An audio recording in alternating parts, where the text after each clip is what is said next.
तो अर्जुन से भगवान ने जब कहा कि हम सब पापों से माफ कर देंगे, बशर्ते कि माम एकम शरणम ब्रज, तो अर्जुन ने कहा बस ठीक है महाराज, हो गया, आप क्या कहो अपने बाप को गोली मार दे, आपकी आज्ञा हो गई, ठेका ले लिया, हो गया बस। तो अर्जुन को अज्ञान नहीं था, अर्जुन को तो महापुरुष हो चुका था बहुत पहले, नर नारायण के अवतार के रूप में। वो एक्टिंग कर रहा था अज्ञान का, जिससे हम लोगों का कल्याण हो, हम लोग समझें कि धर्म छोड़ो, डरो मत, भगवान की शरण में जाओ, तभी माया निवृत्ति होगी, आनंद प्राप्ति होगी। लेकिन शर्त यही है, माम एकम शरणम ब्रज।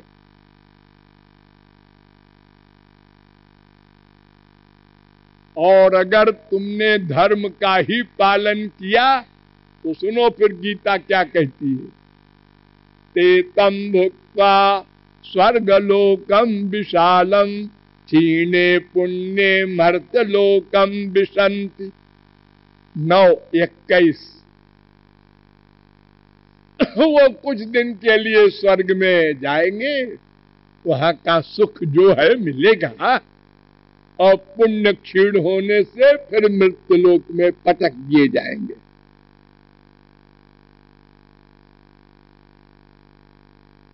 देखिए बड़ी सीधी सी फिलॉसफी, कितना बढ़िया उपदेश दिया है अर्जुन को। जानति देवव्रता देवान् पितॄन् जानति पितृव्रता भूतानि यान्ति भूतेज्या अयान्ति मज्जाजिनोऽपि माम्। 9:25। देखो जी, ऐसा है कि 4 जगह है, सब लोग ध्यान से सुनो, 4 जगह है। तमोगुणी की शरण में जाओगे, मरने के बाद तमोगुणी फल मिलेगा। वो तमोगुणी बाप हो, माँ हो, भाई हो, बीबी हो, कोई हो। रजोगुणी के शरण में जाओगे, उससे प्यार करोगे तो मरने के बाद रजोगुणी फल मिलेगा।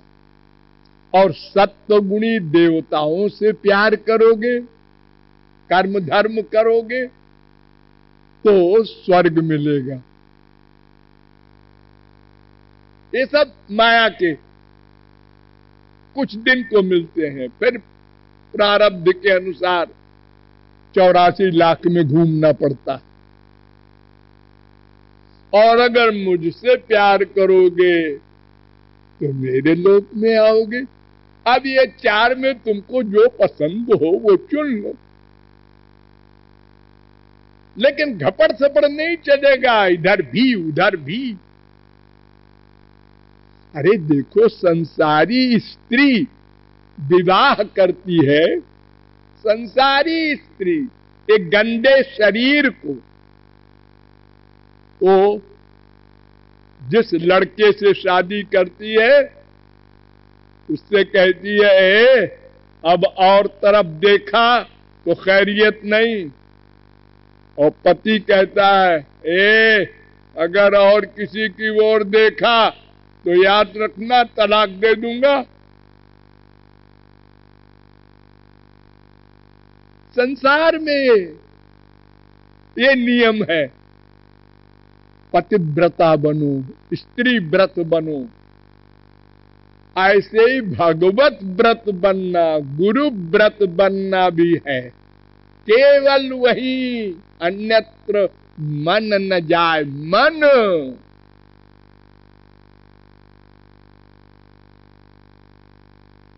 फिर कहती है गीता, ऊर्ध्वं गच्छन्ति सत्वस्था मध्ये तिष्ठन्ति राजसाः जघन्य गुण वृत्तिर्योनिषु सात्विष्ठा अधो गच्छन्ति तामसा। ये 3 गुण है।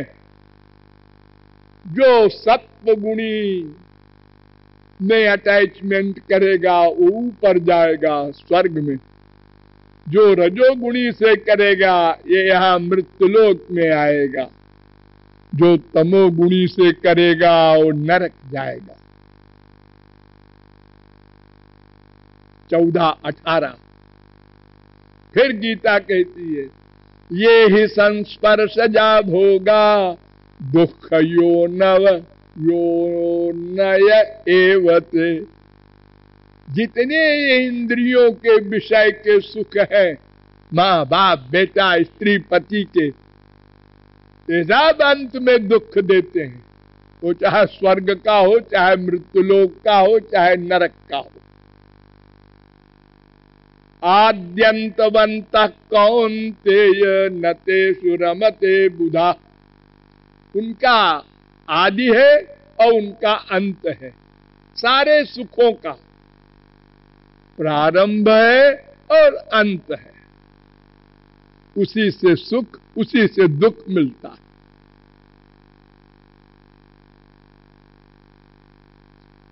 जिस बाप से, जिस माँ से हम पैदा हुए, उसने हमारी इतनी सेवा की, पेट काट के, वासनाओं को काट काट के हमें अच्छे अच्छे कपड़े पहनाए, पढ़ाया लिखाया।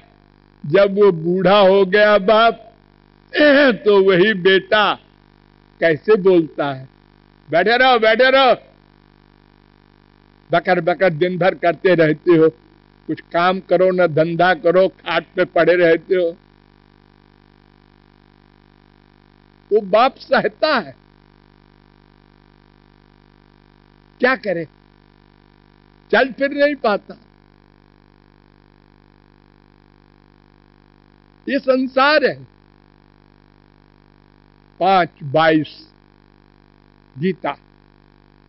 कामैस्तैस्तैर्हृतज्ञाना प्रपद्यन्ते देवता। 7:20 जो देवताओं की शरण में जाते हैं, धर्म कर्म करते हैं, हृतज्ञाना उनका ज्ञान हर गया, अज्ञान युक्त हो गए हैं वो, क्योंकि उनको फिर वापस आना पड़ेगा। अंतवत्तु फलम तेषाम तद्भवत्यल्पमेधसाम देवान देवयजो जानति मद्भक्ता जानति मामपि। उनका फल अंत वाला है, स्वर्ग का, वह भी दुख है। और जो मेरी भक्ति करेगा केवल केवल वो मेरे लोक में आएगा, सदा को आनंदमय हो जाएगा। 7:23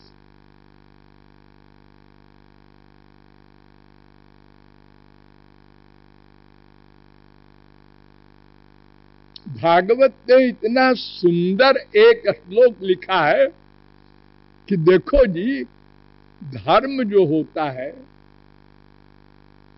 इसमें अगर सत्य और दया का मिक्सचर हो तो वो सर्वश्रेष्ठ धर्म कहलाता है। धर्मः सत्य दयोपेतो विद्या वा तपसान्विता मद्भक्त्यापेतमात्मानं न सम्यक प्रपुनाति। सत्य और दया से युक्त धर्म भी यदि विधिवत भी हो तो भी टेम्परेरी पाप नष्ट होगा, अंतःकरण शुद्ध नहीं हो सकता। 11-14-22 शंकराचार्य ने भी मान लिया। ए लो, जो श्री कृष्ण को सात्विक कह रहे थे वो भी मान गए। अपनी मां से कह रहे हैं, शुद्धयति हीनांतरात्मा कृष्ण पदाम्भोज भक्ति मृते, श्री कृष्ण के चरण कमलों की भक्ति के बिना अंतःकरण शुद्ध नहीं हो सकता। करोड़ कल्प धर्म करके मर जाओ,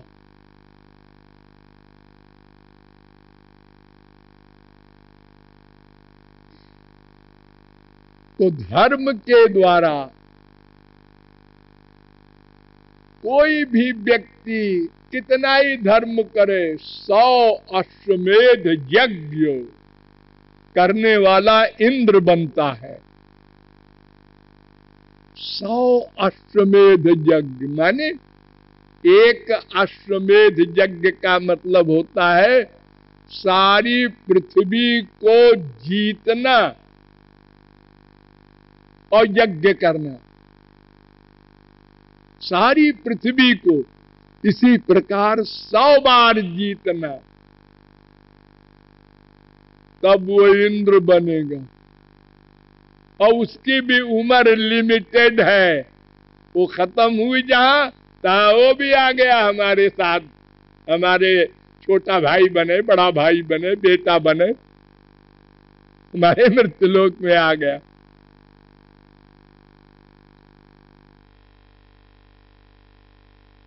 अरे आप लोगों ने तो पढ़ा है कि जिसके यहां उर्वशी मेनका अप्सराएं हैं, वो गौतम की स्त्री में आसक्त हो गया, अहिल्या में,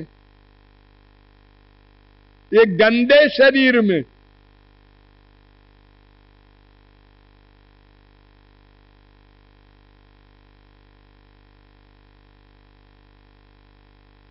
और अहिल्या को भी शाप हुआ, उसको भी शाप हुआ, दोनों को दंड मिला। जो स्वर्ग सम्राट का ये हाल है, तो वहां के देवताओं का क्या होगा, फिर वहां की पब्लिक का क्या होगा जहां आप जाना चाहते हैं और बड़े बड़े नियमों के साथ धर्म का पालन करना चाहते हैं। तो पहले तो इससे कुछ काम ही नहीं बनेगा। थोड़ी सी रामायण सुन लो। कल हमसे किसी ने कहा आप रामायण बोलते ही नहीं। धर्म परायण सोई कुल त्राता, राम चरण जाकर मन राता। वही धर्मात्मा है जिसका भगवान के चरणों में प्रेम हो। और सो सब धर्म कर्म जारी जाऊ, जहां न राम पद पंकज भाऊ। वो धर्म कर्म जल जाओ, क्योंकि उससे न माया निवृत्ति होगी न भगवत प्राप्ति होगी। नेम धर्म आचार तप योग यज्ञ जप दान, सुनो कितनी चीजें हैं। नेम धर्म आचार तप योग यज्ञ जप दान, यही नहीं, भेषज पुनि कोटिन करिय, और रुज न जाहि हरियान। ये काम क्रोध लोभ मोह पर विजय नहीं प्राप्त होगी।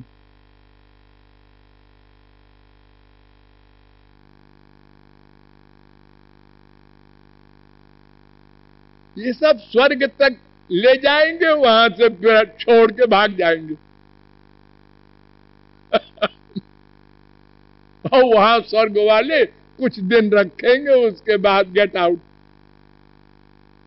कितना दुख होगा अगर कोई अमीर हो जाए और फिर दिवालिया हो जाए, तो बड़ा दुख होता है उसको। और अगर बचपन से गरीब ही रहे तो उसको अभ्यास हो जाता है गरीबी का, वो अधिक दुख नहीं होता। वो हंसता रहता है अपनी मड़ैया में, अपनी मम्मी और बीबी से प्यार करते हुए। और अगर पहले अमीर हो गया और फिर गरीब हुआ, हमारे पास वो था, वो हवेली थी, वो गाड़ी थी और लोग सलाम करते थे, आज ये बुरा हाल है, आत्महत्या कर लूं, क्या करूं? और कर लेते हैं आत्महत्या बहुत से।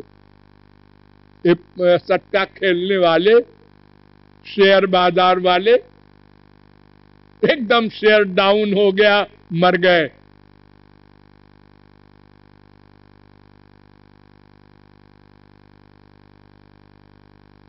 तो कल नहीं कर्म, कलयुग में तो कर्म है ही नहीं है। कलयुग योग यज्ञ नहीं ज्ञाना, यज्ञादिक कलयुग में नहीं है, योग भी नहीं है। आजकल योगियों की भरमार हो रही है, ज्ञान भी नहीं है। यही कलिकाल न साधन दूजा, योग यज्ञ जप तप व्रत पूजा, ये सब कुछ नहीं चलेगा, इससे काम नहीं बनेगा। तो कर्म धर्म का परिणाम नश्वर है। इस मार्ग से मैं वाला, मेरा अर्थात दिव्यानंद, प्रेमानंद, कृष्णानंद नहीं मिल सकता, और बिना उसके मिले माया नहीं जाएगी, दुख निवृत्ति नहीं होगी। हम इसी प्रकार 84 लाख में घूमते रहेंगे। इसलिए कर्म धर्म को दूर से नमस्कार। वो भी है मार्ग अपना, कोई कहे हमको स्वर्ग देखना है जी, हाँ तो ठीक है, आप ऐसे ऐसे विधिवत धर्म का पालन कीजिए, आपको स्वर्ग मिलेगा, भगवान देंगे स्वर्ग। वो तो कहते हैं स्वर्ग ले लो, हमको छुट्टी दो। अरे मोक्ष ले लो, हमको छुट्टी दो। इसलिए स्वर्ग का साधन भी है, मृत्युलोक का भी है। अरे किसी को नरक देखने की इच्छा है तो ठीक है, तुम्हारे लिए भी है। तुलसीदास ने अपने रामायण में लिखा है कि नर तन सम नहीं कौन देही, जीव चराचर जाचत जेही। हाँ, बड़ी तारीफ है। हाँ, क्यों? तो उत्तर दिया है तुलसीदास ने, नरक स्वर्ग अपवर्ग निसेनी, ज्ञान विराग भक्ति सुख देनी। इस मानव देह से नरक मिल सकता है। अरे नरक कौन चाहेगा? अरे हो सकता है बहुत से लोग चाहेंगे। एक शराबी ने पूछा एक फकीर से, क्यों जी तुम्हारे खुदा के यहाँ क्या होता है और दोजख में क्या होता है? उन्होंने कहा खुदा के यहाँ तो थोड़े से मौलवी होते हैं, नमाज पढ़ते रहते हैं, और दोजख माने नरक, वहां बड़ी भीड़ रहती है, क्योंकि 99% वहीं जाते हैं लोग। तो उन्होंने कहा यार जहां भीड़ है वहीं एंजॉयमेंट रहेगा, वो थोड़े से लोग होंगे, वहां क्या जाना। तो हो सकता है कोई नरक देखने का शौकीन हो, उसके लिए भी मार्ग है। कोई स्वर्ग देखना चाहे उसके लिए भी मार्ग है। कोई रिद्धि सिद्धि चाहे, अणिमा लघिमा आदि, उसके लिए भी मार्ग है। सबके लिए हमारे सनातन धर्म में मार्ग है। लेकिन जिसको आत्यंतिक दुख निवृत्ति और नित्यानंद चाहिए, भगवान वाला, यानी मैं और मेरा का जो सुख है वो चाहिए, उसको कर्म धर्म से नहीं मिलेगा। अब दूसरा मार्ग है ज्ञान का, इस पर विचार फिर होगा।